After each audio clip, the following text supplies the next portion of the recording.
Good evening. Welcome to the Anacortes City Council meeting of June 21st, 2022. Mr. Franciac, would you please call the roll? Mr. Carter. Present.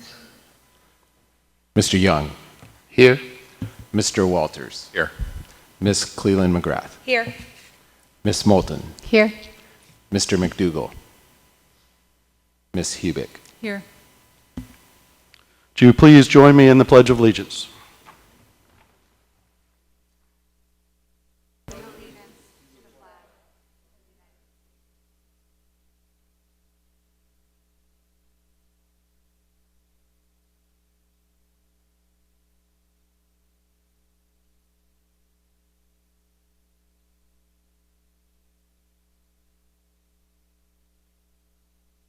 Okay, we're on to item 3, announcements and committee reports.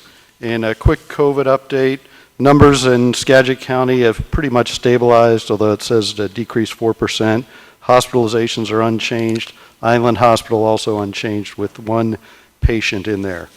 One other thing I sent out a press release last Thursday. But yesterday, if you didn't know, the country, the state, and the city of Anacortes observed the first Juneteenth holiday officially observed. So on June 19th, 1865, nearly 9 decades after our nation's founding and more than 2 years after President Lincoln signed the Emancipation Proclamation, enslaved Americans in Galveston, Texas finally received word that they were free from bondage. We now celebrate June 19th as Juneteenth, National Independence Day. So on Juneteenth, we recommit ourselves to the work of celebrating life, liberty, happiness, and equality for all. So just wanted to make sure that information got out why we were closed yesterday.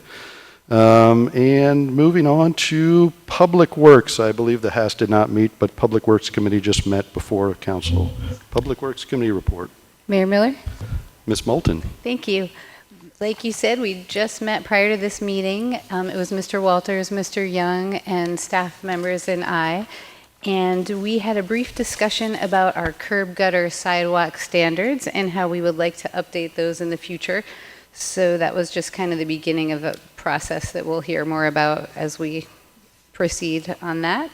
We talked quite a bit about our outfall project, and we have good news from FEMA that they have approved our new alignment down U Avenue, so that's great. And the bad news is that there's going to be a delay on the marine portion of the construction, but hopefully we will still meet that fish window that I believe starts in August. So some cultural resources were found, which turned out to be, so far, animal bones. So nothing major, but all the proper processes and procedures are being observed to make sure that we don't desecrate anything or do anything that we shouldn't there. So that's all with due caution. And we are also revisiting the scope for the upland portion of the work, because when we put it out to bid, initially we only received 1 bid, and that was to do with some of the blasting requirements. And so that's being revisited also to include, instead of maybe doing straight blasting, doing some mining and then some blasting for less impact. So that should put us in a better place and be able to get more proposals from contractors. Next week, we'll see a contract modification for Pump Station 8, which was an emergency relocation. And that contract will be coming forward to council next week. There's some permitting expenses since it's near the water.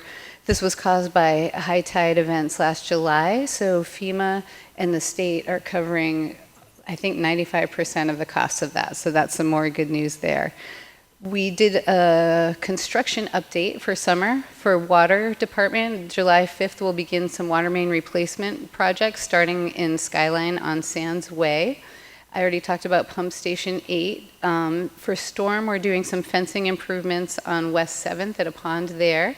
And then streets, the Cape Seal project, the pre-leveling of the streets will start in July, and then the county will come along and chip seal in August. So we'll be seeing that work on 37th Street by the store grocery, which will be met with much rejoicing. Also Whistle Lake Road and O Avenue south of 41st Street. I'm pretty sure that's south. And then 32nd and M Avenue roundabout, we're shooting for a July 17th opening. And then in August, there will be a continuing of a sidewalk project on Hillcrest alongside the cemetery. And then sidewalk gaps will be filled on O Avenue, starting at 22nd Street and proceeding north with ADA improvements at the corners. And that was it for Public Works today. All right. Thank you for the very thorough report and reminding on that contract that's coming next week. You know, I know many of us have railed in council about the management contracts, but as the more I see of the interactions with FEMA and NOAA and the permitting that is required, yes, that's a necessary cost. So that's a big part of that contract that you'll see next week. Okay, next is 3C Skagit County Law and Justice Council report. I think Mr. Carter, that's you. Mayor Miller. Go ahead. So the Law and Justice Council met last week and we discussed a few different topics. One of them is drug court is back up and running. And for anyone who doesn't know what drug court is, it's a court program where teenagers who have committed typically a nonviolent charge is able to enter into this program because there were some kind of drugs involved. And throughout 2 years, as long as they complete the program where there's set rules and obligations like being part of the community, taking UAs, going to court, counseling, as long as they can successfully complete this program, then the requirements for the charge that they committed, like jail time, fines, can get waived. So it's a program where individuals are able to kind of have a second chance as long as they are showing that they're willing to kind of take charge of their life and be serious about turning things around. The other thing we talked about is the Family Recovery Court is back and running. And that one is whenever there's a child removed from parents, usually because of some kind of substance abuse, the parents can voluntarily take part in this program, and they are able to resolve the issues that got the child removed from the first place. And it's a 9-month program. And it is actually a program that is offered by the county, and the county has to offer it in order to receive the 1/10 of the percentage of the tax. And so there's not many participants. And so the county's trying to get out and get recruitment and more participation for it so that we can continue to receive that tax money. And then the other one we talked about is the North Star project, but it's later on the agenda, so Ms. Johnson will do a lot better job at explaining that than I will. All right. Thank you for that report. And we're on to item 3D, swearing in of police officer, but not any police officer, Officer Daniel. And Chief, you're up to kick this off, and I get to do another fun thing that I like to do. And I had the pleasure of attending the graduation at CJIS, but Criminal Justice Training Center, maybe? Did I get the acronym right? So after 19 weeks, we have Officer Daniel back with us. So, Chief, over to you. Thank you, Mr. Mayor, members of the council, and those in the audience and attendance, both here and at home. It's my pleasure to introduce you to Officer Nadia Daniel, and she, as Mayor Miller just mentioned, just returned to us after completing 19 weeks at the Washington State Criminal Justice Training Commission Basic Law Enforcement Academy. Officer Daniel was born and raised in the Ukraine, came to the United States at age 16 with her family, first settling in Kent. They initially had some second thoughts about that, as apparently Kent had a lot of gunfire about that point in time, and they afterwards moved to Renton, where it was much more representative of what they'd expected of life in the United States. Officer Daniel has previously worked for the United States Immigration and Naturalization Service, and most recently, prior to coming to the Anacortes Police Department, worked with the Washington State Patrol Ferry Monitoring Unit, monitoring all of our state ferries for homeland security threats. And so we're happy to have her here. She did an exceptional job representing our department at the Academy and received specific accolades from Basic Law Enforcement Academy staff for her additional efforts above and beyond requirements for repetition and additional practice within techniques at the Academy and physical fitness. Mayor Miller, would you please administer the oath of office?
All right, thank you, and congratulations again.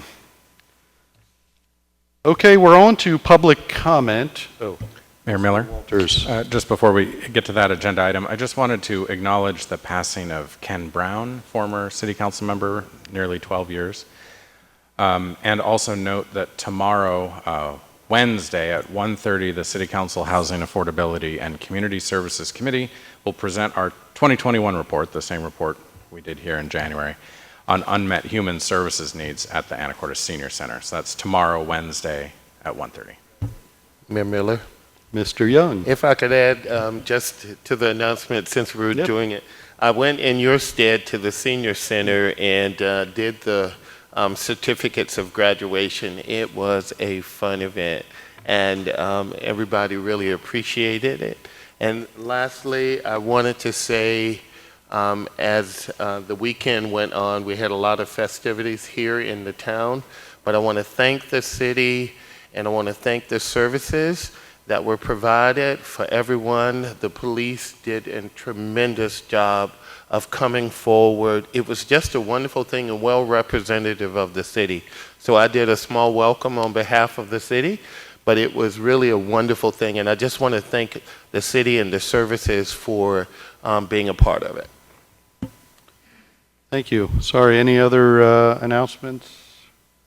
Okay, we're going to move on, and my police chief already left, but I know there's some good things that we'll make sure to pass along there. But I've got 8 folks signed up for public comment, so we'll just go ahead and go down the list right here. First off, I've got Nadia. So this is the opportunity for members of the audience to address the city council on any subject that is not on the agenda. So first up, I have Natalie Clark.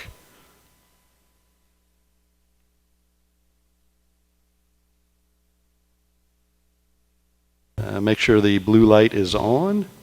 Can you hear me now? Yeah, perfect. Great. Yeah, we got you. Thank you. Thank you. Good evening, everyone. My name is Natalie Clark. I'm a resident of Anacortes. Tonight, I'm here as treasurer of Anacortes Pride to give you an update on the Anacortes Pride celebration this last weekend. I am happy to tell you that it was a smashing success.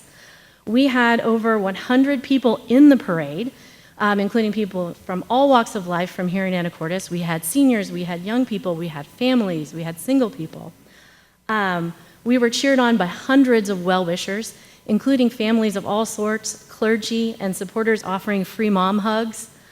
Parents left the sidewalks with tears in their eyes to come up and hug parade walkers holding signs saying, "Hands off trans kids," and support non-binary children. One church group even came and handed out candy to us in the parade, which I thought was precious. It was amazing. The celebration continued at Cosland Park, where hundreds more joined us for fun and fellowship. Over a dozen vendors and community organizations participated, and over 24 local residents participated in the talent showcase. And I have to tell you, we have some amazingly talented people in this city. Many people said they'd never seen so many people in Cosland Park. Overall, conservatively, the event drew over 750 people. Most of them were huge smiles. Many of us were greeted by folks we'd never met with, "Isn't this wonderful? It's about time," and tears of joy and appreciation. We heard from so many parents on that day and continue to get emails and messages from parents thanking us for putting on the event and telling us how much it means to their kids. We heard from LGBT adults who had grown up here and moved away, but who came back for this event because they never thought it would happen in Anacortes. And while we did experience some scary reports, threats of violence against our parade and against our board, I'm happy to tell you that we did not see one protester, we did not see one naysayer, we did not see one person waving nasty signs at us. What we saw was respect for our community and love for our community and well wishes for our community. Anacortes Pride would like to thank the council for its support, and we'd like to thank the people of Anacortes for their overwhelming response. We hope to see you all at the Pride celebration next year and in the years that follow. Thank you. Thank you very much. And the most of the police department representatives left, and I know they're very humble, but I would like to publicly thank them for their behind-the-scenes work and cooperation with the Oak Harbor Police Department, Skagit and Anacortes County Sheriff's Department, and the Homeland Security Detachment that did some good work to ensure that everything was safe. So thank you to the police department. I'm glad. Oh, and Chief is back. So. All right, so next I've got Kathleen Eichmann, I think. Sorry, I can't quite read it. Might be Eichmann or Erickson. Kathleen, please come on up to address the council. And again, typically we provide 3 minutes, and I would encourage you, if you agree with the presenter, then you could just come up and say, "Yeah, I agree." So. Please, go ahead. It's Kathleen Dickinson. Dickinson, sorry. Yeah. Thank you, that's a D. And I just want to make mention of live in Old Town and the derelict RVs that have been on the move in the last week, but they are winding up, a couple blocks away, arriving towed with ropes because they don't run, I happen to have one across the street from me and down the street from me, and I just wanted to know if the council has any plan for providing a place for these derelict RVs to go. There are people that are living in them. They are not hooked up to electricity or to sewer, and so I don't know how they are taking care of that problem, but I just wanted to know if there was a plan. That's all I have. Thank you very much. Appreciate it. All right, I've got Alan Weeks, who also wrote down RVs for the topic. Mr. Weeks. So my name is Alan Weeks. I've been an owner in Anacortes since about 1995, and I have lived here since 2007. And I heard that there was an opportunity to speak about this topic, so I thought I would show up. Like has been mentioned, there have been many vehicles parked on T Avenue. I live out at the west end of town, near Skyline, and now they're showing up right there on the waterfront. So they can't be too stupid, because now they got a better view than I have at my house. And I do want to mention that I know it's a challenging topic. I'm a custom home builder. I got a lot of equipment and trailers. I've had a cargo trailer parked on the street in front of my house, and After several days, someone called and I had to remove it because the police department showed up and gave me a notice. But I guess if I live in it, then maybe I could have left it there in front of my house. But I know it's a big challenge, this topic, and I hope that we don't let Anacortes turn into what we're seeing across the country. There's got to be a better place for these derelict RVs to be parked than on our public streets. Thank you. Thank you. All right, number 4, I've got Gregory Smith.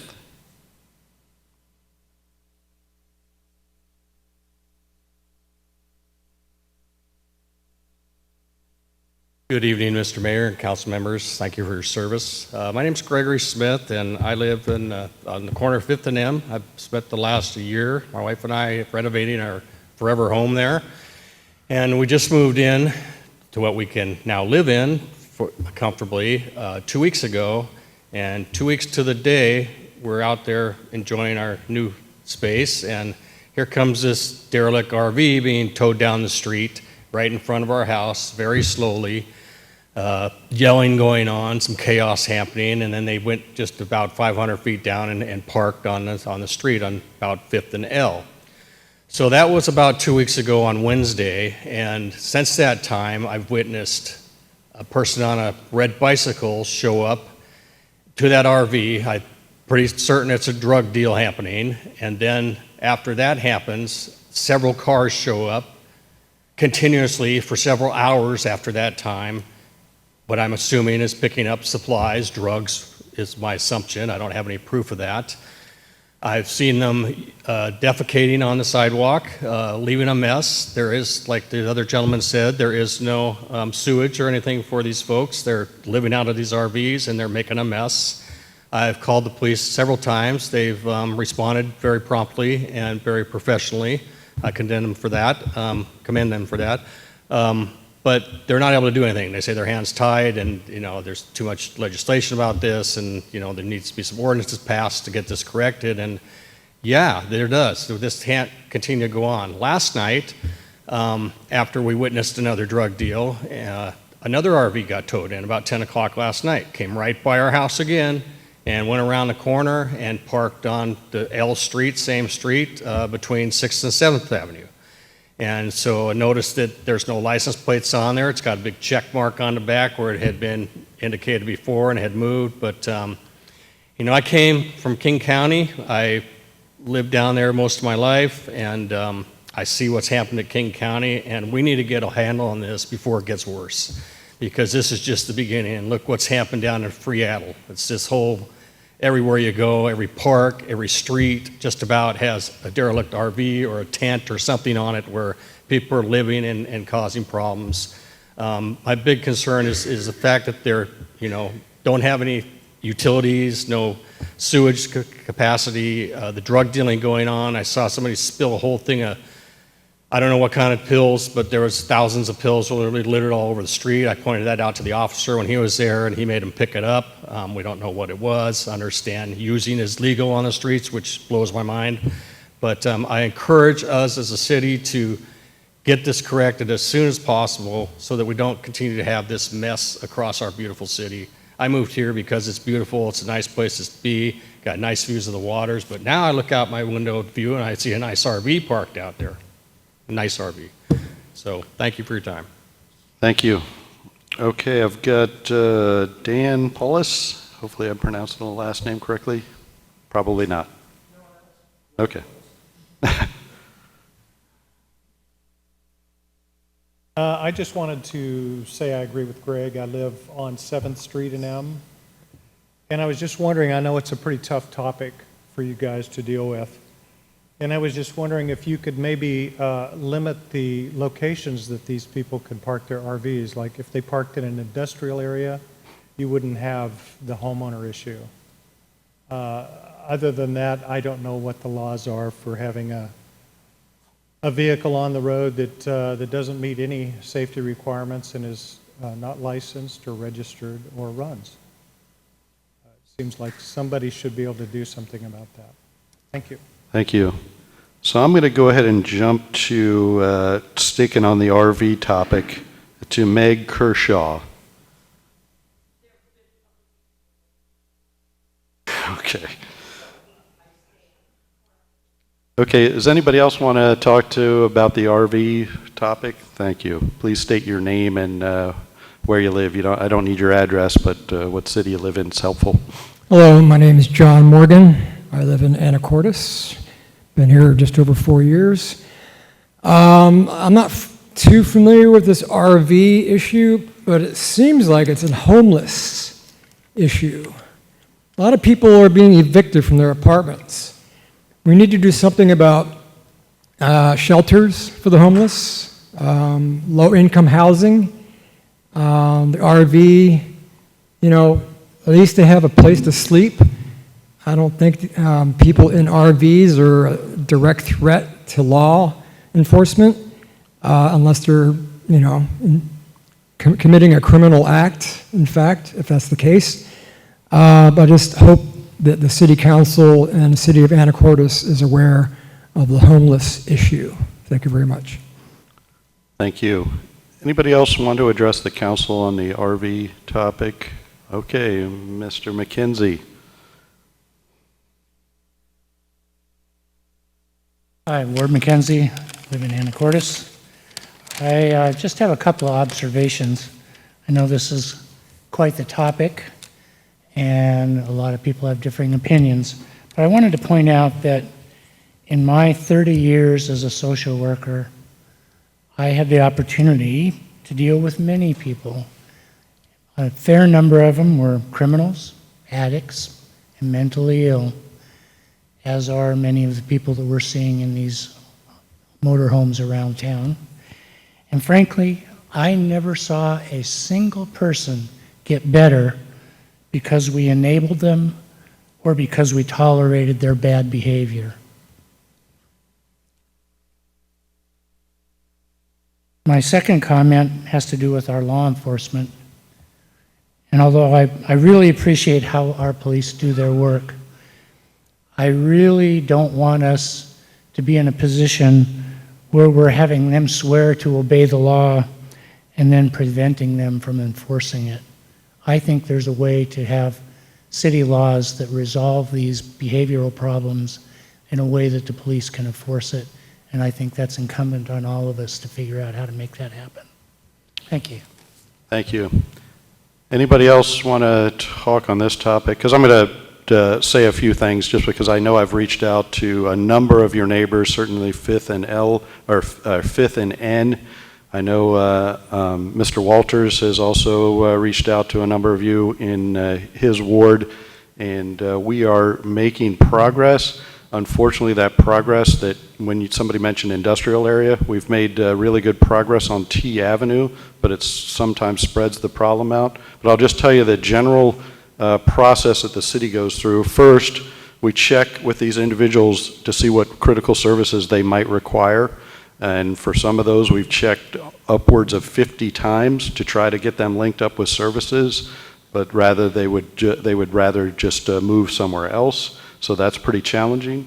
We issue a formal notice, 72 hours typically in a public street has been one of the areas that we've been able to force fairly well and fairly consistently. Again, just this morning, I know our officers are not only were our police out there, our code enforcement officer, in addition to our contract social worker from the Anacortes Family Center was out there on 20th and L just this morning. So we engage with these folks immediately and all the time and constantly. And then the last area is, like was mentioned before, enforcing our public nuisance codes. Specifically, it has to do with 9.06040. So again, the city takes very seriously both the housing needs of those who are without houses and the public safety of our community. But we will enforce the law that's on the books. So next, I have the last one I have written signed up is Evan Saxton, and it says topic is pride. Evan? You said blue light? Oh, there it is. Thank you. I'm Evan Saxton. I live in Anacortes. I wanted to thank our community for coming out in droves to celebrate Anacortes' first Pride Parade. Those in attendance will know, including some of you on the dais. It was a wonderful expression of pride by and on behalf of our LGBTQ communities. It was festive, it was colorful, it was celebratory, and above all else, truly inclusive. I wish for our town to be so vibrant the other 364 days of the year. Unfortunately, there was a pall that befell the event shortly before when a man in Oak Harbor committed a series of acts that culminated in him being arrested and charged for malicious harassment and hate crimes. Some of the threats he made against our community were done in some of the darker recesses of social media, in the open and for all to see. After his arrest, this cretin became a martyr to his online community, where they are currently attempting to raise $1.5 million and arguing endlessly about the injustice that this poor family has been forced to endure. The loudest rallying cry being made on his behalf is that he only said mean words, and that even specific detailed threats of homicide should be protected by the First Amendment. There is no such thing as hate speech, they say, and that hate speech is difficult to define. I bring this up because it resonates with an earlier event in our recent history, when in 2019 the Council passed Resolution 2060, where our community leaders strongly condemned the very sorts of words and actions that led that man into a Whidbey Island jail last week. Of course, there was a single exception to the past resolution, then Councilmember Miller. A quote from one of the debates on the issue, Mr. Miller stated, "Freedom of speech is not freedom from speech you dislike, and hate speech as much as I hate it. First Amendment is a foundational principle in society," which I agree in some respects. As the discussion continued, it became clear that Mr. Miller lacked some of the nuance around the nature of hate speech, and several accommodations were made so the resolution would be unanimous. In the end, there was one sole exception to the potentially unanimous resolution, Mr. Miller. I'm not here to wag my finger or to belabor the glaringly obvious parallels between the words of then Councilmember Miller and the Whidbey Guy's abhorrent defenders, rather to thank Mr. Miller for showing through his leadership last week, that by embracing our diversity and looking inward, we can all come to appreciate things such as the nuances that Councilmember Miller rejected. I sincerely hope that in the future, we can all learn about these difficult subjects when things are safe, and not wait for an object lesson that walks us to the precipice of something unthinkable. As the adage says, you can lead a horse to water, but you can't make him drink. Thank you. Thank you. So I thought I had somebody online with their hand up, but now they're gone. Anybody else wish to address that's everybody on the written list. Anybody else wish to address the council on anything that's not on the agenda? All right.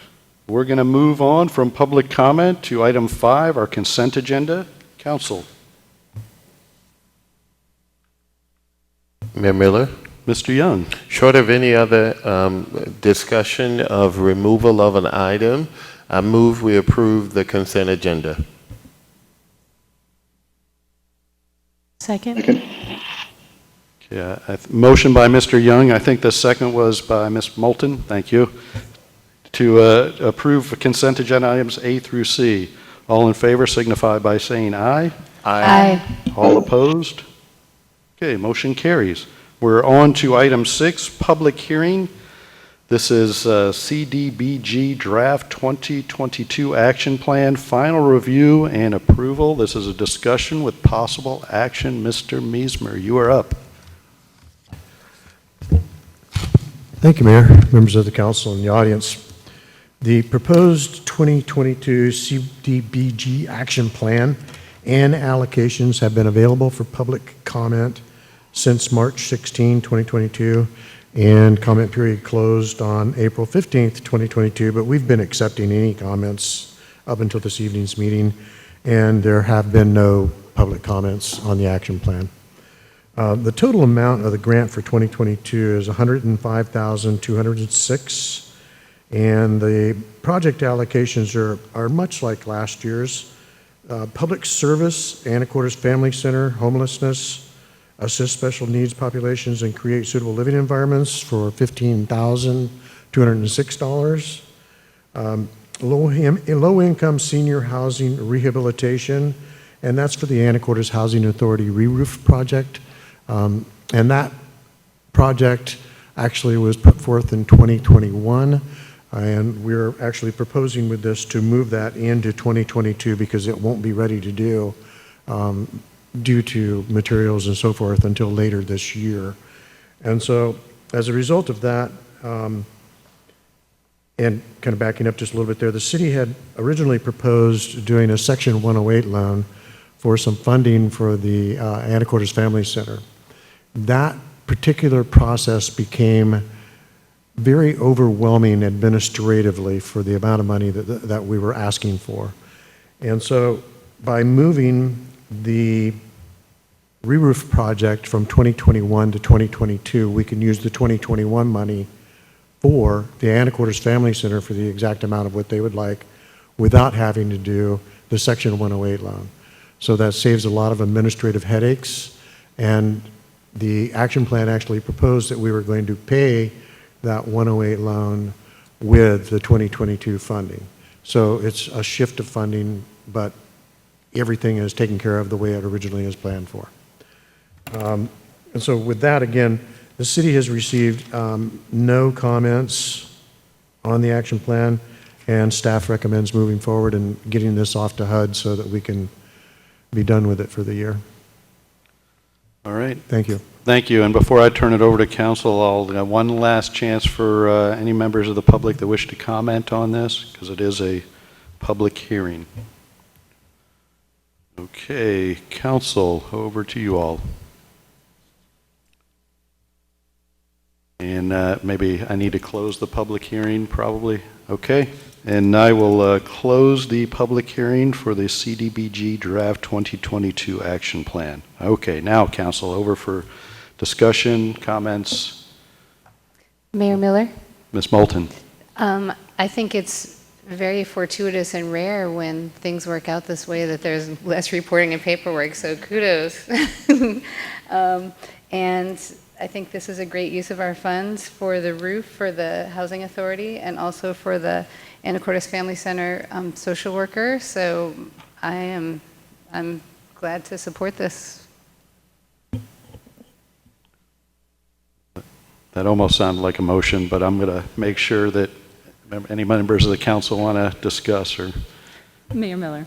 Ms. Hubick. Thank you. As I sit on the Housing Authority Board, if there is a decision to be made tonight, I do need to recuse myself. But I want to say thank you to staff for all of the work that you've done here. Good projects. Thank you.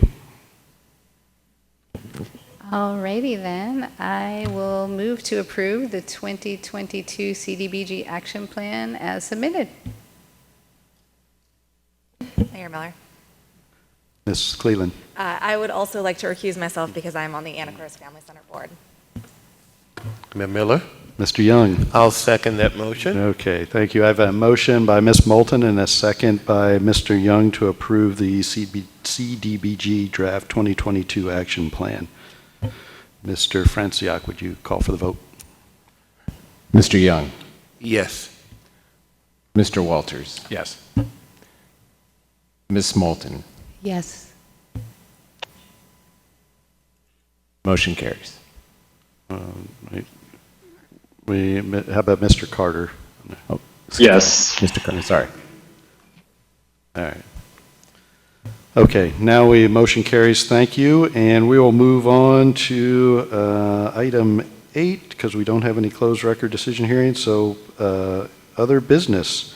Skagit Community Action, and I think Mr. Meismer, you're going to introduce this one for me. Go ahead. Thank you, Mayor, members of the council and the audience. Skagit Community Action has been serving Skagit County in a variety of ways since 1979. And typically, the agency provides Anacortes with an update to City Council yearly on the services more specific to Anacortes. And so with that, I would like to introduce Mr. Bill Hinkle, Executive Director, Skagit Community Action. Thank you, Bill. Welcome back. Thank you. Thank you.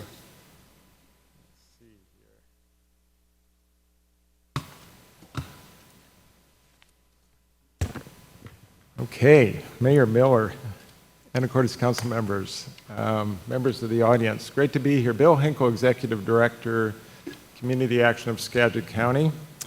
I really do sincerely enjoy coming to Anacortes Council meetings because the level of discourse is high and the engagement is as well. So thank you for your leadership and service. A number of folks, current and past council, past mayors, et cetera, have served on Community Action's board, and we know we partner on about 1 billion things out there, not the least of which is housing, which happened to come up this evening. So thank you for your support and everything else you do to lead our community. I wanted to also introduce Sandy York and Philip Prudhomme from our incredible team, both Anacortesians. I'm from Bow Edison, kind of near, but not exactly in, so I'm not as cool as they are.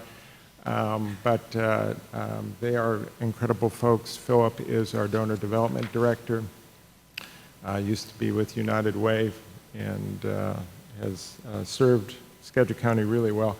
And Sandy York is one of our division directors. And if I may, I wanted to do a brief overview on Community Action as a sort of a reminder primer, hand it over to Sandy to talk about specifically our work in Anacortes, serving your residents, and areas we think we might do an even better job of serving the folks of Anacortes.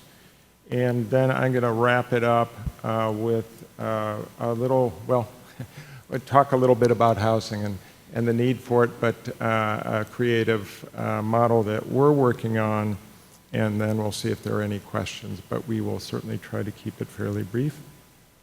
So thank you. So if you don't know us, at the bottom in that blue section is a list of some of our services that you can check out. We do touch about 1 in 5 Skagit County residents. We're an anti-poverty nonprofit, as Don said, serving the community since '79. Always trying to do better, certainly doing a lot with stabilizing folks in crisis and trying to equip them with the tools and support they need to get ahead. We also try to do whatever we can to address the root causes of an issue, certainly the root causes of poverty, in partnership always with the city, with folks like the Anacortes Housing Authority. Sandy might talk a little bit about our connection with their residents, especially during COVID. Anacortes Family Center and all the other incredible partners that serve the city of Anacortes. And surprise, surprise, of all the need walking through our door, guess what the number one need is? Of course, it's housing. And therefore, the RV issue, et cetera. We are countywide. You might know of our service center in Mount Vernon if you've visited there, across from the Riverside Health Club, kind of near the bridge between Mount Vernon and Burlington. We're in Anacortes at Island Hospital with our WIC satellite location and NAS Whidbey. In Burlington, we've got a Veterans Assistance Center in our Energy and Utility Assistance team. Up in Concrete, we have an interesting partnership with Skagit County. We have the Community Resource Center up there, and what used to be their senior center is now their community center. We love that ability to have a place to be within a community and have anchor staff where we can bring other members of our team or our partners in and connect folks much more deeply than we connect them often. In Cedar Woolley, we have the Skagit Food Distribution Center that we'll talk a little bit about before I hand it off to Sandy. This very busy thing is a list of our outcomes from last year. It's a lot. I apologize. Hopefully you have a written version of that. But a few things to pull out. On the top left, we were very, very involved with eviction prevention during COVID. There were millions of dollars of federal funds that were flowing into communities, and we were one of the folks, probably the main one in Skagit County, to help keep people in houses and also keep landlords paid during COVID. That was another issue. We didn't want to lose any more landlords. We also have a family shelter in Mount Vernon. And we work a lot with folks with a wrap of rental assistance and case management services to get them into housing and stabilize, although, as you know, that's quite challenging these days. The 348 individuals were senior or disabled. One of the things that we do in Anacortes, we could do more of, is work with seniors and help them stay independent in their own homes. We're Senior and Disabled Volunteer Services, and a great partner with Don and the city of as well to try to keep folks in their own homes. The 9 million pounds of food distributed by our food distribution center last year is unfortunately a testament to need during COVID. Normally, by the way, that is kind of the main hub for all the emergency food network. I think during COVID, about 80 or 85% of the food that went out through food banks, including those in Anacortes and around the county, came through the food distribution center in Cedar Woolley. It's like the infrastructure of the community. It's a storage and distribution center. Normally, that clip is about 4.5 million pounds per year, and so that was about double last year. In a crisis, whether it's the everyday crisis of hunger, or it was instrumental during the Oso landslide for keeping those families fed and the emergency workers, and then obviously the crisis of COVID. And there's a lot of other things, including the 3,844 improved physical health and well-being of infants and their parents through our WIC assistance, women, infant, and children. So that's just a smattering. I'm going to hand it over to Sandy to talk about services to Anacortes, and I shall be back.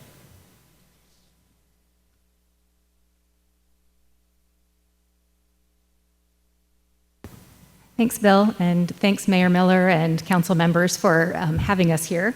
I am from Anacortes. I've been here about 13 years, and I've got a couple kids in the schools here, and just love it here. So I'm happy to be presenting tonight. I'll be focusing on talking about who Community Action is serving now in Anacortes and with what services, as well as where the opportunities are to increase our impact. So as you can see from this slide, we have served 799 unduplicated individuals in Anacortes since October of 2021, which is the start of our federal reporting year. So the bulk of our services, as you can see, include energy and utility assistance, WIC, coordinated entry, and housing assistance. And these are all services that we're able to provide over the phone, so they're more accessible to people. So you'll notice in the other programs that are listed here that the enrollments are strikingly low compared with what you'd expect, and that's because they require in-person goods or service provision, such as the things that are highlighted over in yellow on the table. These are the areas where we see gaps and where we see opportunities to increase our impact here in Anacortes, specifically in provision of services to people who are on fixed incomes, such as seniors and those with disabilities. We know that most of the people receiving senior food boxes, for example, are also receiving energy assistance, but the reverse isn't necessarily true, and we'd love to be able to make sure that we're connecting people with services they may be eligible for. And they may be able to benefit from additional forms of support in order to extend their income and stay independent longer. This next slide is just showing a snapshot of our WIC data, and I pulled this out, as you can imagine, because the demographics of our WIC population is very different than the demographics of our other services. So here, as you'll notice, of the people that were served by our WIC office here in Anacortes, 166 of them had Anacortes zip codes, and the others were based in Bow, La Conner, and Oak Harbor as well. You'll notice that almost 70% range 0 to 13 because the child is the primary client, and then the rest of that would be the mother who is associated with the child, with the caregiver. The next slide pulls out more demographics of who we serve, not including our WIC data. So I think what's really interesting here is that it's more than 60% of people are single people with no children in the household or 2 adults with no children in the household. And of this population, what I thought was interesting is that the large majority is either over age 55 or disabled. And 42% of that population is either unhoused or their status is unknown. This is just a glance at the housing status of the customers we serve in general in Anacortes. 48% rent their homes, 26.8% are unhoused. That 21% is incorrect. I apologize. What's correct is the graph in there that was pulled directly from our database. And 12% have an unknown status, which generally means they're either unhoused or in an unstable situation. And it won't be surprising to you to see that a full 68% of those we serve here in Anacortes are at 50% or less of the area median income. And of course, we all know that the vacancy rate for apartments and housing across the county and here in Anacortes is at functional 0, and that rents have been going up significantly, making it that much more vital that people have the opportunity to access ways to extend their income so they can use what income they have on those rising housing costs.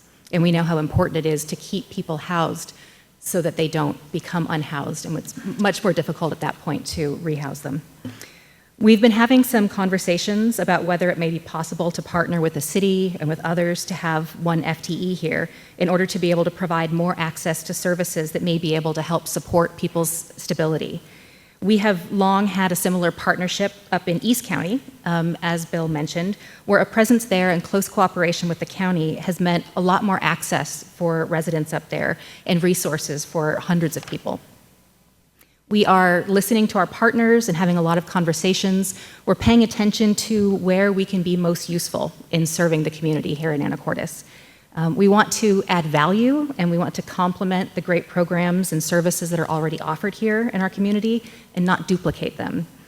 We expect that if we had a staff person here, they could be a great connector for the people that we're serving and a great connector between organizations and services. We know that providing these services will allow a modicum of stability for many families, and that the support we can provide will help in extending their income.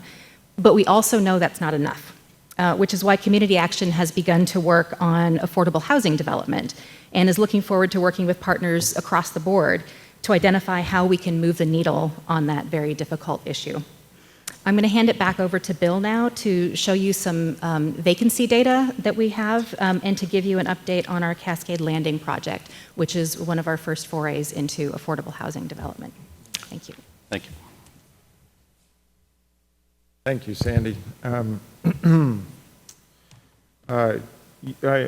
You all know the issue.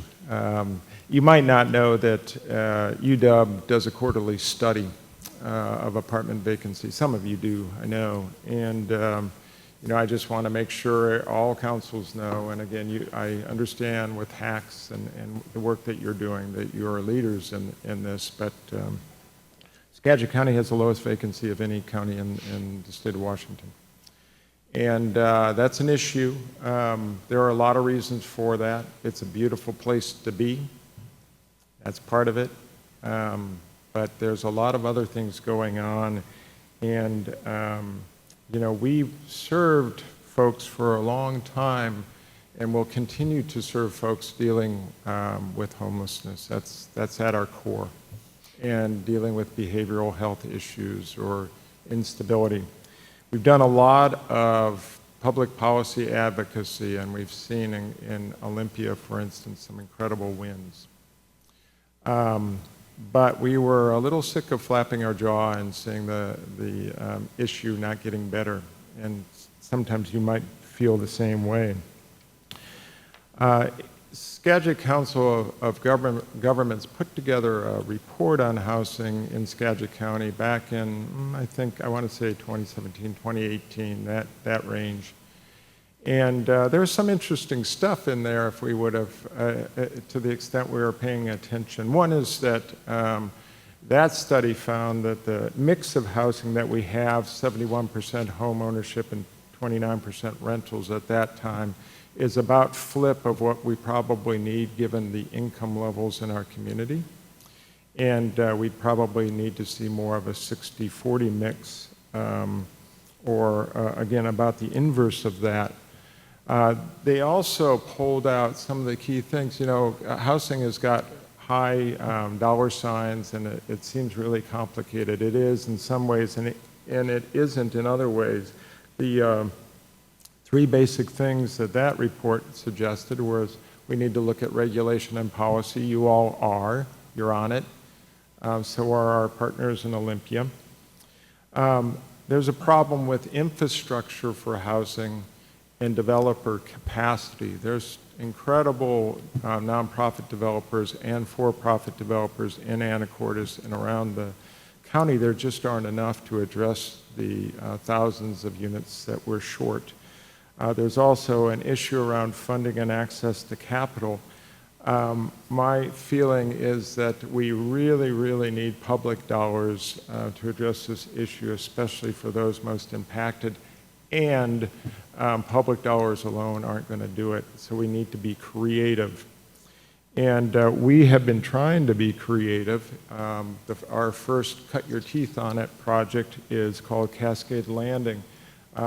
This is across from the former shopping mall, I guess you could say, the shopping mall formerly known as the shopping mall in Burlington, and near Asia One restaurant, if you've been to that restaurant, and there's a slough behind it. It's a two-story building. This was a commercial office space.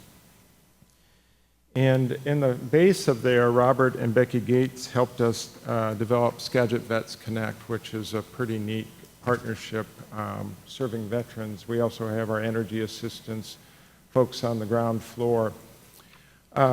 We were trying to figure out a path to get into housing where we weren't simply duplicating what others were doing, but were being a value add. And we talked to the private owner and developer of this facility, Dan Mitzel, and his partner, Patty Birkland. And through a lot of head scratching, Dan had office space that was hard to fill. By the way, you might have noticed that office space is somewhat abundant, and residential units are somewhat non-existent. I think they found 11 in that UW report when they last did it. He saw, as a private developer, that if he flipped, the zoning was mixed use, so we had to keep 50% of it at least in commercial office space. Flip that top floor into residential. It's in a commercial office space that where there's not a lot of bearing walls, and it's fairly easy to convert this. We discovered that if he did the development and we had a modest rate of return on his investment, and we master leased the top floor, we could develop 34 units, residential units, for about $70,000 per unit construction cost. If you add in the value of the facility, that's about $120,000 per unit, which is, by the way, rock bottom. It's half or less than what you'll find out there in most nonprofit projects and many for-profit projects. Mind you, a lot of these are studios, so they're small. That's part of it. But that is an incredible deal.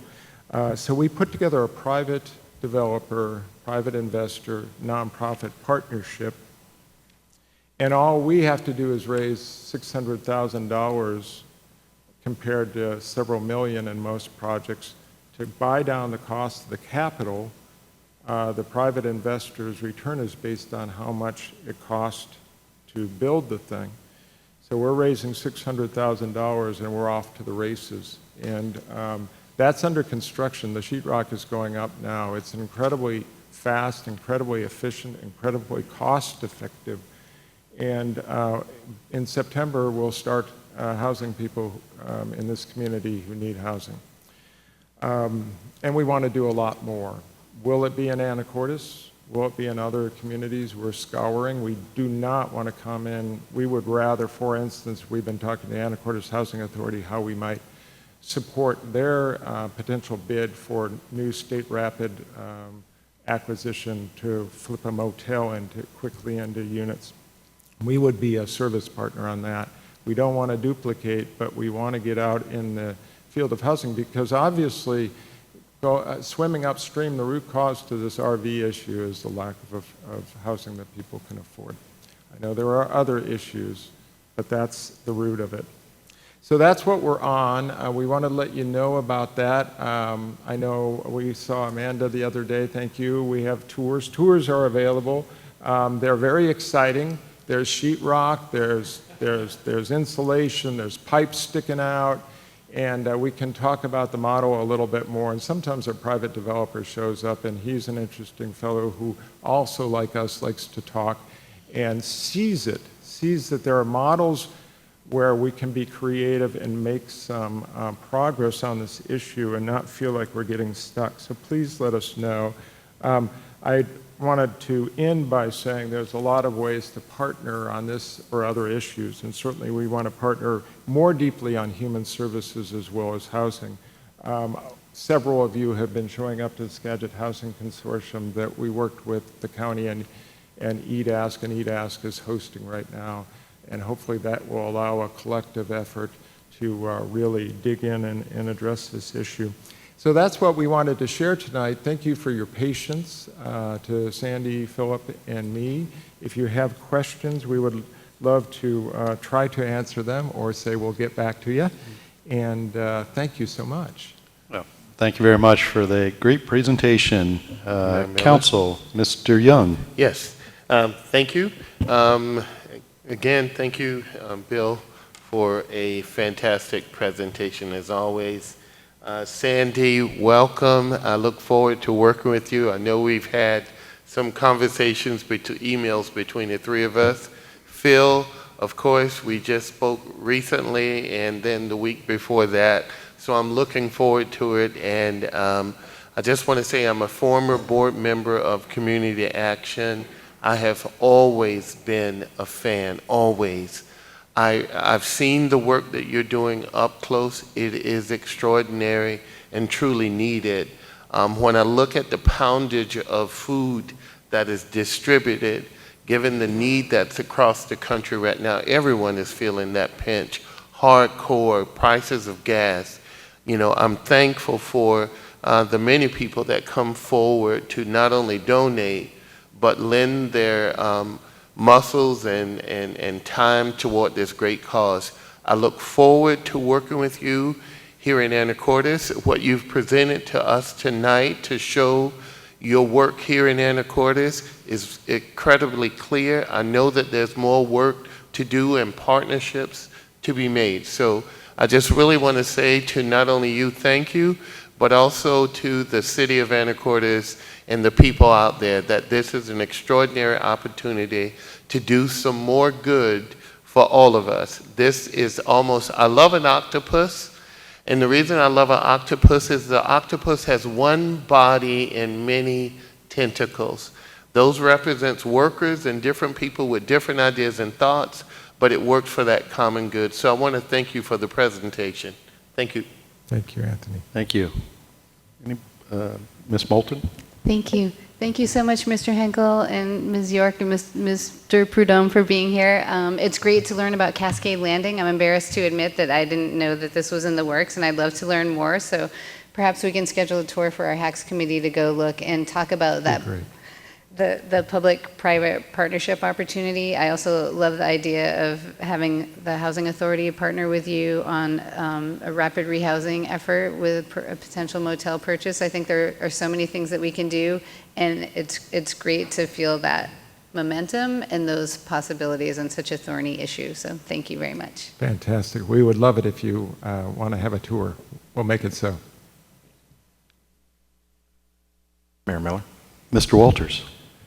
Thank you from me as well to Bill, but also to Sandy York, who attends all of our community Housing Affordability and Community Services Committee meetings. I really like the concept, like others have said, of what you're doing at Cascade Landing.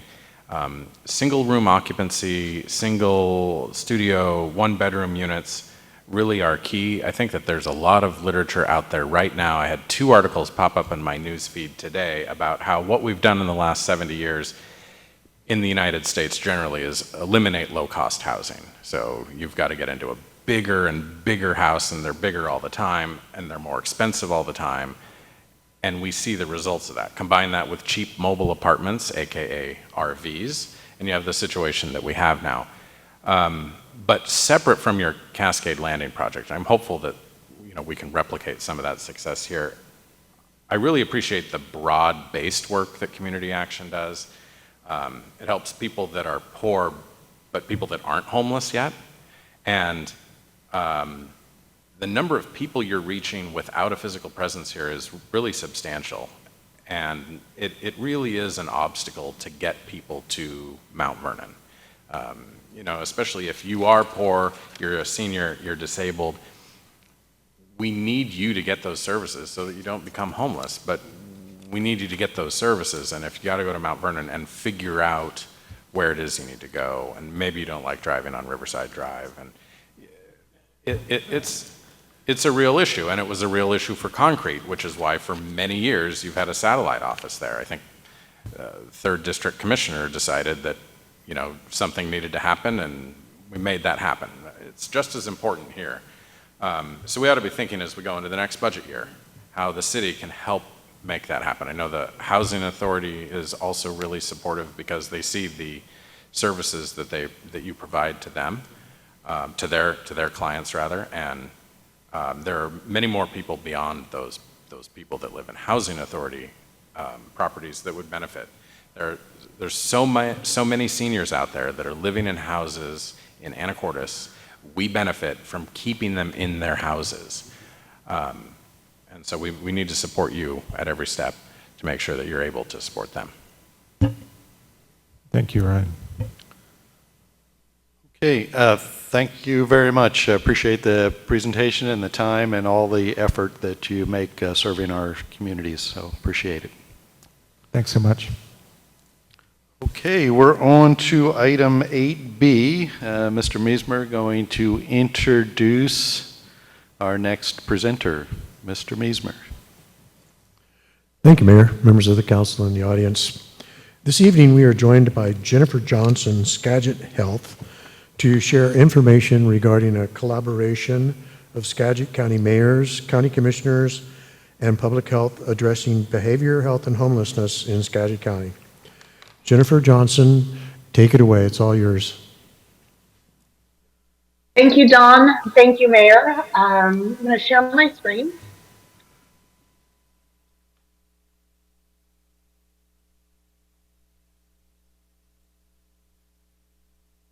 All right, we can see it. That's always good. Thank you. And can you hear me okay? Yeah, we can hear you too. That's wonderful. Not sure what I would have done about it if you didn't, but I'm glad to know that you can. Anyways, good evening, everyone. Thank you for inviting me. I really appreciate this opportunity. And most importantly, I'm just really excited to share that our city mayors and Skagit County is working in partnership to work through the very issues that have been at your meeting tonight and that I know you're tackling as a city on an ongoing basis. We've recently, together, we as in the county with the city mayors, launched a project that's called North Star Project. And what it is it's a multi-phase, kind of whole of government effort to address behavioral health and homelessness challenges in our community. And as you've all been talking about tonight, it's extremely complex. We do believe that integrating our plans could be beneficial to best leverage our funding. But I do also want to be clear that not everyone who is experiencing homelessness or who's on the verge of becoming homeless has a behavioral health disorder. The situation that we're seeing in our community what has been worsened by COVID-19. And we've heard strong interest from mayors and county commissioners to have a clear overall picture of funding streams, projects, programs and services, and to have a shared role with governance and allocations. It is wonderful to see this deepening desire for collaboration and partnership on our community's most pressing needs. And public health completely agrees, given that a big proportion of this problem is in our cities, and we agree that together we could have better impact. So, really the purpose of the project is that we have a lot of different leaders that are, that want to solve homelessness and behavioral health issues. But the problem is that vision, priorities, and methods are not aligned. And really, the county lacks an overall countywide plan for leveraging collective resources. We've had a lot of different assessment projects, either that the county's done or other entities have done, with either parts of the continuum of care with homelessness or behavioral health, but really never looked at all those funding streams and if we have a shared vision, how we might be able to have the most impact. So, it is actually interesting for me to hear public comment and some of the things that you are also trying to overcome in your city, and seeing that these problems, really truly are everywhere in Skagit County. So why now? Why this project? And I think really the crux of it is people are struggling. Our community is not thriving in many ways, and the prevalence of homelessness and individuals struggling with behavioral health issues is growing. And so there's broad agreement, across our elected leaders and community-based organizations that these are two of the most glaring health issues in our community that impacts, almost every sector. But this is not because community leaders haven't recognized that it's a problem and not because they haven't implemented efforts to improve the situation. The systems are very complex, and it's been coupled with state and nationwide changes to financing and roles. So it makes it difficult at the local level to influence the trajectory of this. And then, of course, the ongoing COVID-19 pandemic just, made that worse. So the impact continues to worsen despite efforts to provide more funding and more services to a growing population of individuals struggling with homelessness and behavioral health. So, I kind of alluded to this a little while ago, that the two priorities are closely intertwined. It is difficult to tackle them completely in silos. But like I said, the drivers for homelessness are not all related to mental health disorders and substance use disorders. Homelessness can look really different for many different folks, and the visibility of individuals' behavioral health disorders is often more visible. We have a lot of folks that are living in their cars and are couch surfing and are struggling with housing instability that we don't necessarily see parked on the side of the road or on the streets of our city. And there are many, many people that are just one major crisis away from losing stable housing. So although we, as a community agree on the focus areas, which is behavioral health and homelessness, there doesn't seem to be a broad understanding of those root causes and what we can do to influence, to move the needle on improving outcomes. We continue to throw more money at more services to serve more people, but we haven't seen a pivot to solving this at the local level. There also doesn't seem to be a broad understanding, across the entire community about what moves folks to wellness. We must look broader than the clinical and treatment services, looking at social determinants of health and vital conditions for well-being. Because health is so often confused with healthcare, it's better that we talk about well-being.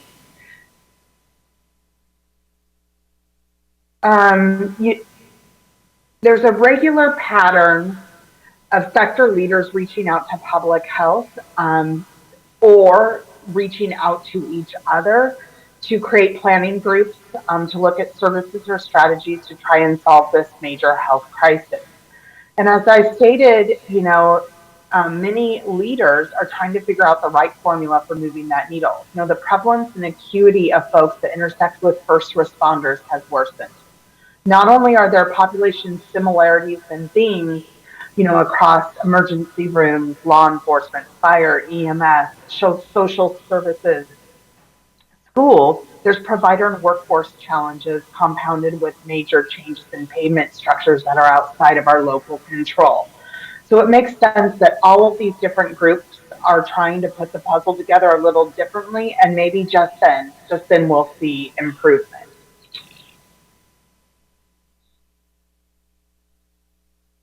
We believe that this, is a community issue that needs a community response. And without an integrated plan that's co-developed, it's highly likely that making governance changes to existing allocations that run through the county and those processes are going to yield a significant change at the community level, might just transfer funds to different types of programs and initiatives where we would see those outcomes change in different populations or different efforts. So as system stewards, we increasingly recognize that it's not possible to counter systemic threats by delivering more and more services to these growing groups of individuals, and that this requires a multi-jurisdictional effort, and we just can't wait for broken systems to make a correction. We must solve this locally, leveraging every resource possible. So this collaboration between city mayors and county commissioners is the first step of a 2-year multi-phased effort. Phase 1, which is this year, is started in March and will go till the end of the year, and that will be developing a shared North Star vision for Skagit County. We'll have shared goals, shared priorities, and a shared plan. Next year in 2023, phase 2, that will be the implementation and build out of the Skagit County's North Star framework. This would include creating governance structures and roles across cities and the county for shared resources and decision making. Skagit County hired a firm called Tenfold Health. They're a team of experts who will lead us through this co-design, planning, and assessment process that yields transformation. Tenfold Health advises C-level executives and boards in the health field on ways to transform and thrive in the new industry landscape.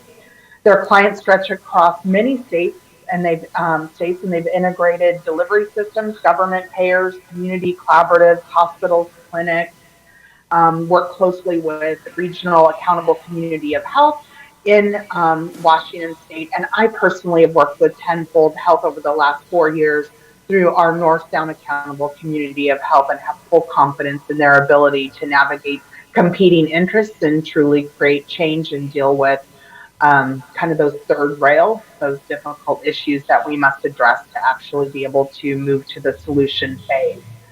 So this is a multi-year project that matches up to what we heard from city and community leaders. What we've heard is that mayors would like to be initial key constituents for interviews for the call to action to provide that leadership perspective. This has been done. We also heard that our mayors and commissioners would like to see a full picture of housing and behavioral health services, and that we are able to tie metrics and outcomes. And then the funding for these processes go well beyond 1590 and 1406.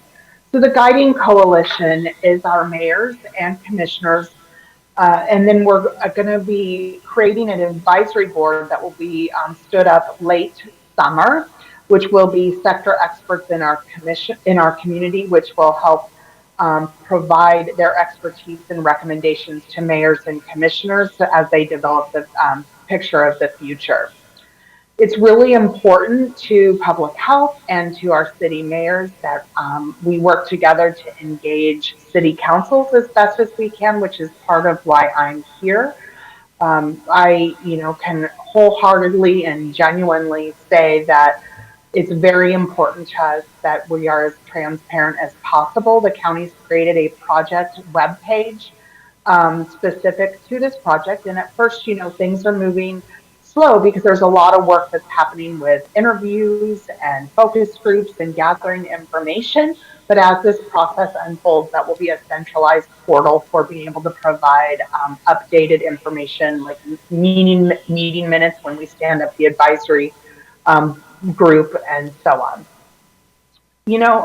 When we look at the future and the impact of this investment, over the next 10 years, we estimate that at least 15 million per year or 150 million over 10 years of behavioral health, homelessness, and housing funding will go through the county, and it definitely could have a greater impact integrating our processes and leveraging those revenue streams to the maximum extent possible. This is just really quick, our year one work plan. We are currently kind of where that red arrow is. The first milestone is the executive summary call to action and work plan. This is a non-binding call to action that mayors and commissioners will be agreeing to, which speaks to the engagement throughout the process.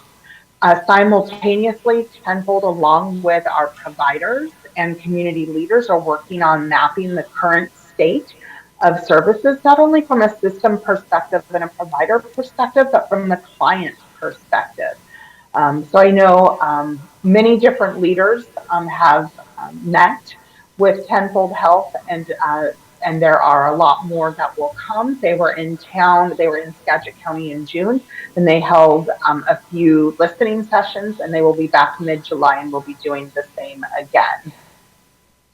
So just real quick, the interviewees up until early June, they interviewed 46 individuals. It included county commissioners, mayors, other county officials, our sheriff's department, city police, fire, EMS, K through 12 officials, including our Northwest ESD, healthcare leaders, our North Sound Behavioral Health ASO, Population Health Trust, Skagit County Housing Authority, law and justice officials, which includes the prosecutor, the public defender, district court judge, superior court judge, and juvenile court administrator.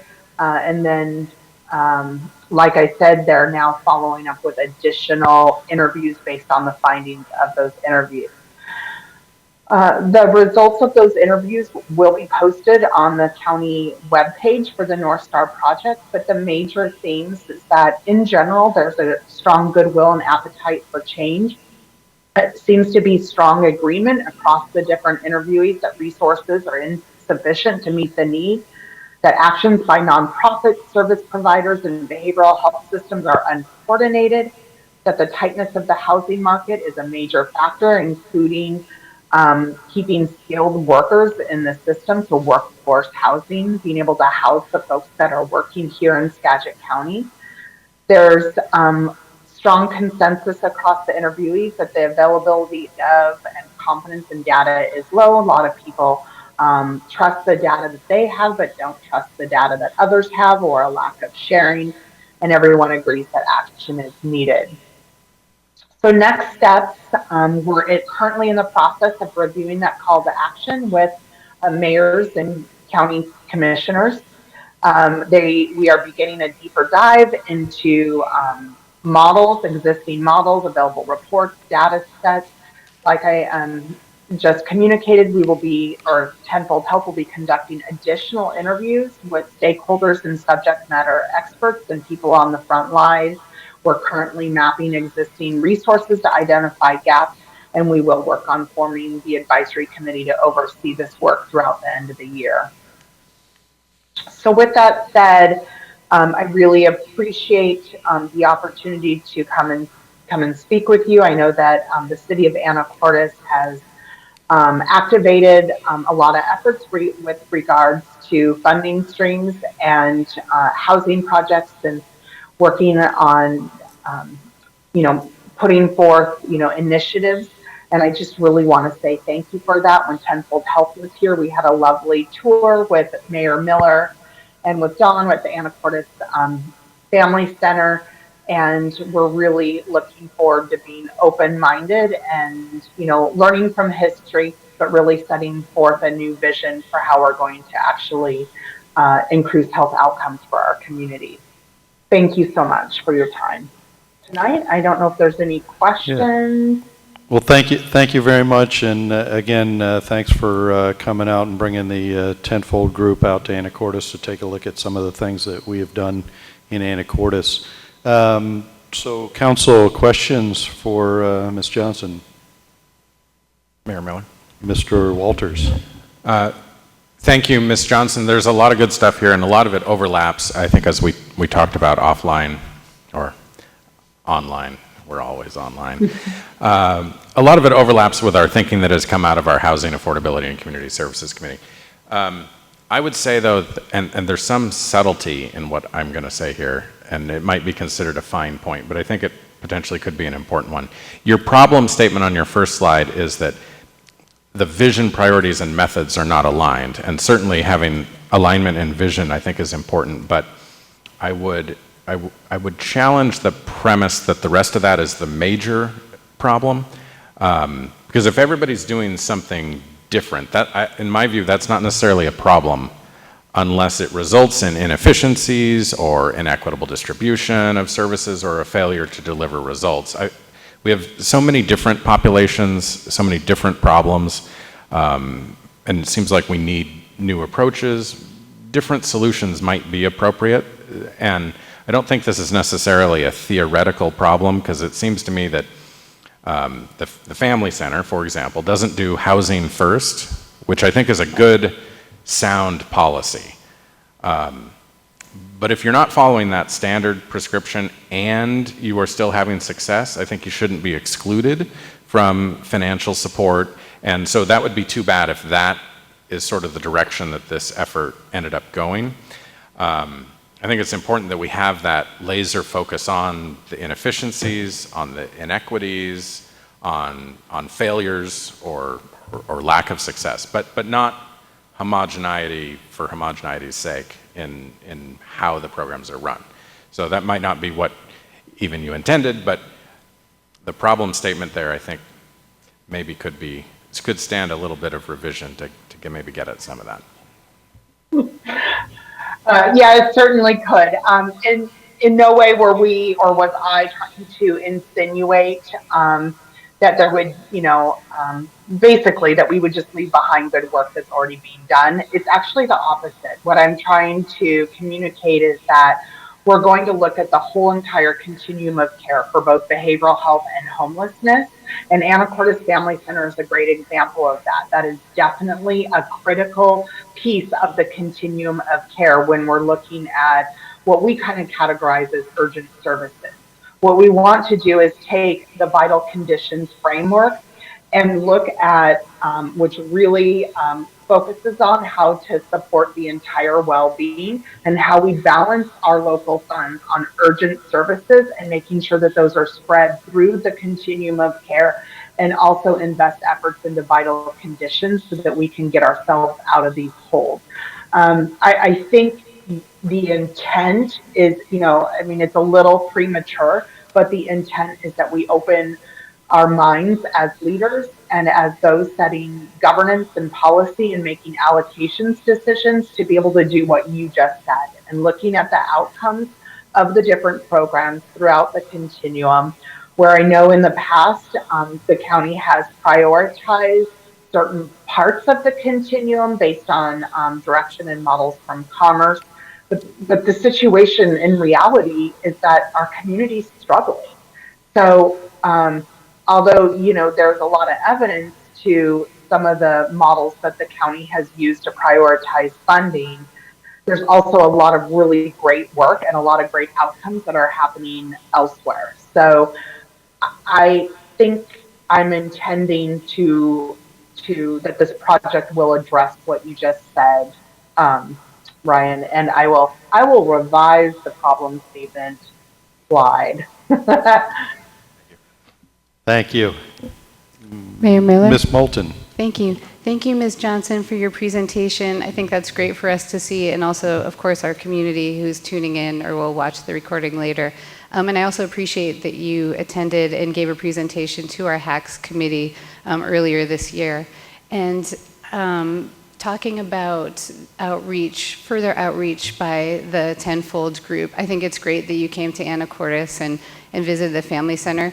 I'm sorry that our HACS committee didn't know about that, because we've been working on these issues weekly for a year and a half, And I think we have a lot to offer, so I really hope there's an opportunity for us to engage with the Tenfold group and be part of the conversation, because at our weekly meetings, we're having attendance by people from the Family Center, the Housing Authority, Community Action, our police department, our parks department. I mean, the list it goes on and on, so I really feel like we have some things to offer, and I would really love the opportunity to participate in this discussion.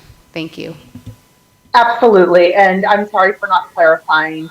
The HAC committee is on the list for follow-up interviews, or meetings, or whatever format will work best. Great, thanks so much. Most definitely, yes. Ms. Cleland. Yeah. Jennifer, thank you for this presentation. And also, you made a note that there's actual website, which I know it's not easy to get a website up and running within the county overarching site. So thank you for making that effort. I just kind of flipped through it while you were doing your presentation, and there's some really good information there that you guys are providing, such as those key leader interview findings. So I just want to commend you for that transparency and providing it. And I hope that we'll continue to see those related documents as they're produced. So I appreciate you coming today. Yeah, thank you for having me. I appreciate the opportunity. Mayor Miller. Transparency and inclusion is really important to us. It's, figuring out the best platforms and methods for doing that. So I appreciate that feedback. Ms. Hubick. Thank you. And again, thank you, Jennifer, for the presentation. I, too, was checking out the website and looking around. I've noticed that on the Phase 1 work plan, that it looks like in September, October, input sessions with interested parties and organizations. Are y'all planning on speaking with people that are currently experiencing homelessness or have recently transitioned out of it? And is there a place that we can go, or will you continue to add more information to give us a look ahead? We'll continue to add information on the website, and then we can also send information to mayors to be sent to city councils, and then open for suggestions. Mr. Young. Thank you, Mayor Miller. You're almost fortuitous. Well, everybody else has had a chance okay, good. Thank jump you. on in. Thank you. All right. No, I just really wanted to make the point of collaboration and working together. I think that what we've seen tonight are hopes, dreams, hard workers slugging it out in order to make a difference in the lives of many. I think that this is a huge problem, but there are solutions at the table, and I think this is one of them that we can begin the conversation with, as well as, again, community actions that's here tonight in their collaboration with other organizations and groups. I would like to also throw this out as well. I've worked incredibly close with all 3 hospitals in the county in structures, and tried to facilitate a greater collaboration between the hospitals. Sometimes competition to survive, everybody's trying to survive, and you almost become pocketed. And so what I see you and your organization attempting to do is a greater weaving together of those services and opportunities. And I think that that's commendable. And I just say, I know that your hands are full, but don't forget to pull in those hospitals as well, because there is room for greater collaboration there. And I think that I'm hoping that at some point, we become stronger together. And so thank you. Thank you. Mr. Carter, do you want to add anything since we got everyone here? Nothing new. Okay. All right, just figured I'd make sure everybody has a chance to weigh in. All right, well, thank you very much, Jennifer. Appreciate the presentation. And I know we'll keep talking and keep communicating as we move through this process. All right, so we are on to item 8C, Resolution 3090, Grandview Cemetery Policies and Fees, discussion and possible action. And I will not promise in advance I won't delve into my naval aviator's morbid sense of humor, and we'll just let you go and discuss, Mr. Lunsford. Mayor Miller, council members, good evening. So I'm here tonight with my staff, Darby Jordan and Nicole Johnston. They're going to help me to present to the public some information about the cemetery. We are here to talk about the resolution, but first we want to take advantage of this opportunity to help the public understand how they can easily interface with staff and learn more about how to do research at the cemetery or ask questions about the cemetery using our city website. That'll be Ms. Jordan, and then Ms. Johnston's going to talk about the expansion project and some of the policies that you all asked about at previous meetings, things that we're working on about that. And then I will come back and talk to you about the resolution. Mr. Hoagland is also here because you see that fiber is also on that resolution in case you have questions about that. So, without further ado, Ms. Jordan. Hello. Not that tall. All right, we just have some basic information about the cemetery this evening that we wanted to share with you. It is accessed through our main city website. And that is the web address there. You go to the Parks and Recreation page in order to access the Grandview Interactive Map. This is a map that has been created with the GIS team, the museum team, as well as the parks team. So it's a collaboration. You can go onto the site, and that is a small snippet right there. You can type in any last name, your own, or someone else's you want to research. We picked one of our most famous citizens for this demonstration. So you would just then select whichever person you wanted to learn about. And then you would click on the small orange dot. You have to be very precise, but click on the dot, and then it gives you all the information that we have been able to find. Again, our records go back over 120 years, so we have done our best to be as thorough as we can be. It's not going to be complete in all areas, but we have even volunteers at the museum who are adding to this quite frequently. There's going to be 2 links towards the bottom. One says headstone and one says obituary. When you click on those, if it's available, you will see a photo of the headstone and potentially the obituary, which is, someone said it the other day, it is the Facebook of that time. It tells you who came to town and all sorts of information. We are working on adding the actual cemetery record book. And this goes back, our record book starting in 1946. We do have the original record book going back to about 1899 that we are working on uploading through Laserfiche, and to allow a third link on that to allow for being able to see even that piece of history. If you are interested in getting information or purchasing a lot, I'm usually the one that's going to be helping you with that. Again, on the interactive map, you're going to look for the red dots. And those are the dots that are an available site for purchase. You can click around, see who would be spending your resting days with you. And then any questions, you can email or call us, and we can, we've had families meet our team out at the cemetery or on site, so you can actually see where it's at, or answer any questions you have. That's what I've got.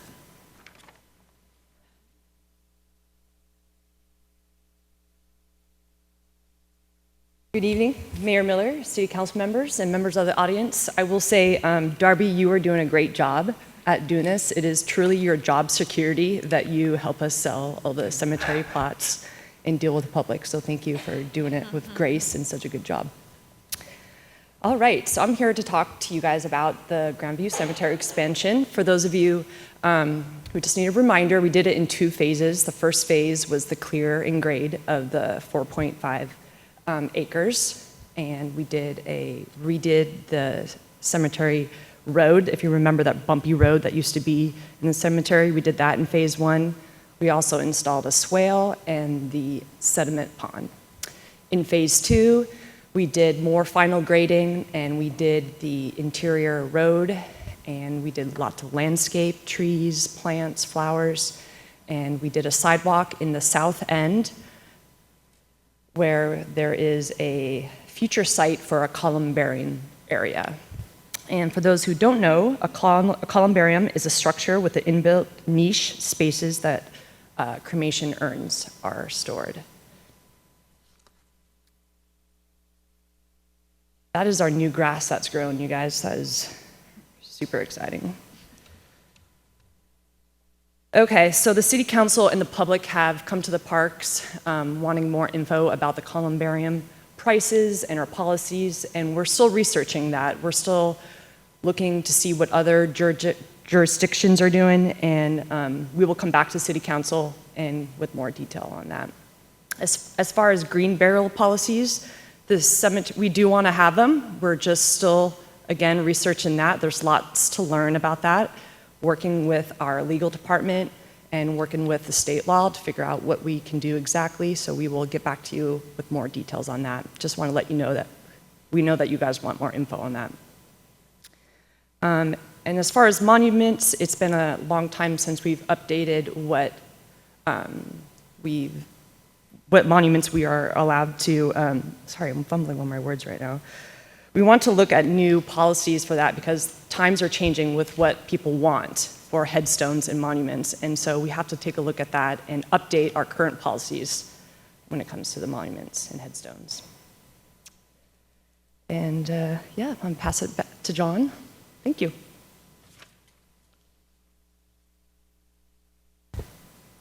Thanks, Nicole. Thanks, Darby. So when we started this project, we started to expand the cemetery because we were running out of burial plots. And as Nicole said in her presentation, that we've added 1,900. So that's what we have to offer now. Prior to that, we had 90. And so we saw that we needed to expand the cemetery so people could continue to have a cemetery in Anacortes. And so when we were here last, we talked about what other publicly run cemeteries charge. And you can see the chart in front of you what the range is. The average price is $1,169 or $1,170. I think Mr. Walters asked us to look into Fern Hill. We spoke to the folks at Fern Hill, and they charge $500 for out of district, $100 for in their taxing district. And so we added those up and found the average to be what you see before you. We were also asked to look at privately owned cemeteries in our area, and ranging from Ferndale down to Everett, and you can see it's quite a bit higher. With the exception of Mount Vernon at the low end and Evergreen and Everett at the high end. So that their services are much higher, their costs of buying a burial plot are much higher. Which brings us to Grandview. So when we were looking at our budget and talking to Mr. Hogan in the finance department, you can see that we haven't raised our burial plot prices in some time, at least 5 years, perhaps a little longer based on my research. And so back in 2019, our annual budget was $251,000 at Grandview. During COVID, obviously, with hiring freezes and other freezes, we brought that down to $200,000. And then you can see the CPI, the Consumer Price Index, kept rising, but we kept our prices down and are back at 2022 at $249,000. That's our current budget. With the CPI adjusted budget, we would be spending $284,000 at Grandview. So what that's to show you is that the cost of us running a cemetery is increasing. And this expansion at Grandview was something that was necessary but also quite expensive to do. So we needed to obviously expand it because of the lack of burial plots that we had. That cost, while is going to be a great functioning cemetery for some time to come, we expect the 1,900 graves to last 50, 75 years, depending on burial practice. So it's a long-term investment.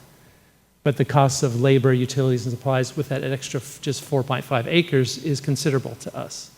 And with the budget being as it is, we feel the need to meet those services for the community. If we were to build a 4.5 acre park, that's something special. But a 4.5 acre cemetery, there are expectations that go beyond anything a park would ever be asked to provide. The families there are looking for things. You might have received some emails recently about the services that people are frustrated with at Grandview. We're not immune from the labor shortage that's hitting the nation. Now that we're fully staffed, we think we can meet all those needs. But with the increase in size and utilities, et cetera, we will have greater needs to meet the standards that we hold at Grandview. We used our reserves to build the expansion. We'd like to repay those reserves so that we can continue to have a healthy balance and to meet the needs of the future.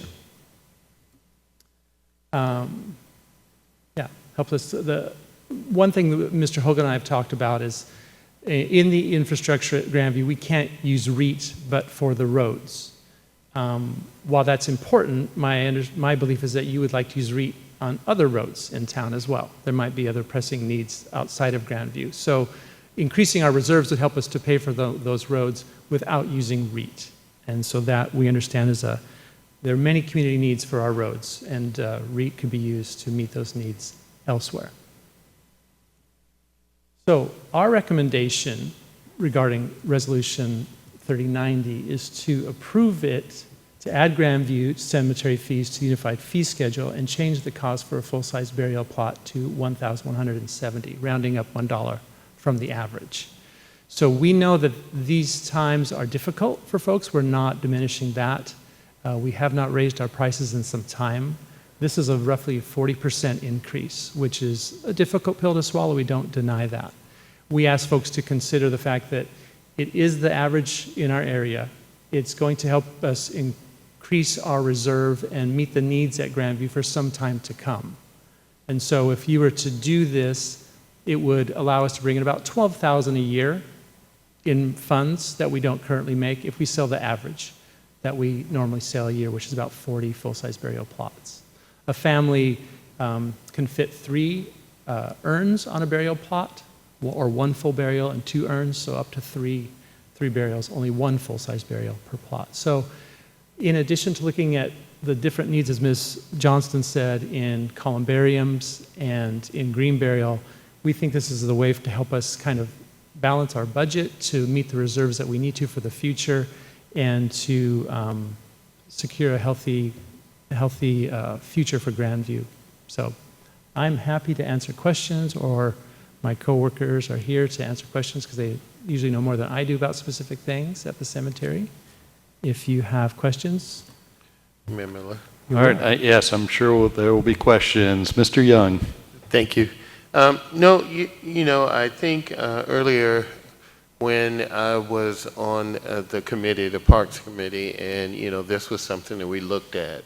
And one of the things about it was that we tried very hard to be cognizant of the legacy and the hard work of the people here in the city that would want to be interned there. You know, more recently, I had a death in my family, my older brother, unexpected. So those costs associated with it, you know, just the labyrinth of things that you have to jump through is huge. And so, but burial is just part of it. The cost to maintain, the cost, you know, associated with where we are right now, the cost associated with everything that's needed in order to have that family member interned and, you know, hopefully be able to visit if that's the thing that you choose. But, you know, I do think that this resolution really is still very fair and really is in some ways rather generous in the sense that we as a city are giving our heart and dollars toward honoring those that have come before us and those that are here. You know, I wish there was a way that it couldn't cost at all, but the reality of life is that it does. And so I think that this is still extraordinarily fair. And I also, just commend the work that you and the staff really put in to ensure that it wasn't absorbent, but that it was the reality of life that we do have to raise prices, and it's been a bit. So with that, I turn it back to the mayor. Thank you. Any other questions? This actually is open for members of the public to comment on. All right, council. Was that Mr. Walters? Yes. We don't have this presentation in our packet, so I haven't really had time to absorb the numbers you presented here. The average price that you present, does that include the outlier $500, $1/100 Fern Hill Cemetery price? Yes, it includes the outside of district $500 price. Correct. Yeah, so as a general matter, I'm not very interested in the average price. Averages being kind of a weird thing. The average human has one testicle and one ovary. It's kind of a fiction. So I would be more interested in really a plan that lets us just reduce the overall burden on the average taxpayer who isn't getting cemetery services, and somehow raises more revenue to pay for the cemetery from the people that are. I also think that people that desire to have a plot frequently plan ahead, not everybody, but frequently, so they have this opportunity to plan for it throughout most of their lives. And the ones that don't, and that whose families are in a crunch at the time of especially an unexpected death, I'd be supportive of of making that eligible for our reduced income fee waiver, the same program that we have for our utility billing. But I mean, the cost of operating the cemetery is just so large compared to the amount of revenue annually that you're going to be bringing in, even with this increase. It just, I think the average price is not the appropriate target. The appropriate target should be some fee recovery, or revenue target. Yeah, thank you. Yeah, that was the challenge that I know that John had to take on of how do you come up with a number, and so using the average in addition to what does it actually cost to maintain that land. But again, I wasn't necessarily expecting that council was going to say this is the right number necessarily tonight, and I'm certainly any more comments or questions for Mr. Lunsford? We can keep working on this one, but that is the challenge, to find out what is the fair price that makes sense to the users and to our taxpayers. Ms. Cleveland. Yeah, I would second what Mr. Walters said. Is it's a long-term investment, but it's also somewhere where you're putting a family member for decades. And so making sure that it's financially viable to continue to keep it to the caliber of the cemetery that one expects when they make those plans for their end time. So I would be inclined to have a more confidence from you all that for the next 30, 40, 50 years that those numbers make sense, and if it needs to be adjusted to be more, I think that's where it should come from, is that purchase. So not that I want to increase the rates, but I do want to make sure that we are making plans that keep the cemetery in good condition and does not burden the general public when it comes to unknown or deferred maintenance or unknown costs. Thank you. So just to help with some information, so roughly, I think Mr. Hogan and I figured of the current budget, about 200,000 comes from property tax, and the remaining 50 comes from fees and services like this. We just followed the comparables principle of real estate to look at what others were charging in other public entities that are similar to us. That's why we chose the average, and we felt that 40% was a large amount, but would bring us to that average. I mean, we could go for more, but we don't think that that's necessarily the fairest thing to do. I think that to address your concerns, Ms. Cleveland McGrath, is the putting it on a unified fee schedule will have the incremental change and increase that we're seeking. And whether or not it's the right number to start, that's something we can discuss with you and look at. But that was our idea. Putting it on the UFS will give us that incremental increase that other services have. We're not increasing other service fees at Grandview at this point. We're keeping them where they're at. But they'll increase with the unified fee schedule with inflation as that goes up. So that's what we were hoping to do, is find a number that was comparable and then put it on the unified fee schedule to go up annually like other fees would. Mr. Walters. And I think those are important points because it's not on the unified fee schedule now. We want to get everything onto the unified fee schedule. Having the incremental increase per CPI is a useful thing, and it's something, it helps us from losing ground. So I wouldn't be opposed to moving this forward now because I think that the planning for long-term fiscal stability of the cemetery is a huge problem and a huge effort required to get there. So, you know, this is a partial step, and I think it's a useful one by itself. Plus, there's the fiber fee for, what is the fiber fee for? Mr. Mayor, it's for Mr. the Wi-Fi extender.